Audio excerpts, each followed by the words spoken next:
Ito po ang low carb ko. Low carb meal ko for the night. Shirataki rice, scrambled egg, at ginsang giniling. Kapag galing ka sa work, madali ang luto lang. Kung aakalain mong mahal yung low carb, hindi po. Dahil ang low carb meal po, hindi kailangan na maraming rekado. Salt and pepper lang or ibang mga spices po. Basta po approve ng low carb. Approve sa low carb. So, nilagay ko lang dito sa scrambled egg ko. Pinarito ko lang siya sa coconut oil and salt. And yung aking giniling. Salt, pepper, and chili flakes. At syempre yung ating shirataki rice. So, yung shirataki rice ko, siguro mga ano lang to.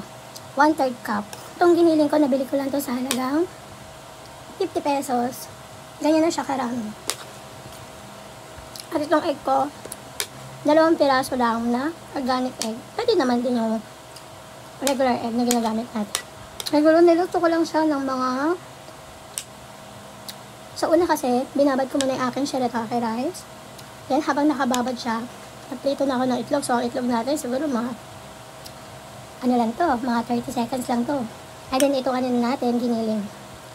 Mga 1 minute lang. So, mga ganun lang siya kabilis. So, ito yung aking pang second meal. So, nakatumad kasi ako. 2 meal a day. So, ang first meal ko, mga 12 noon. Masarap siya, promise. Salt and pepper lang, okay na. Tipid pa. Thank you for watching. Hanggang sunod ulit.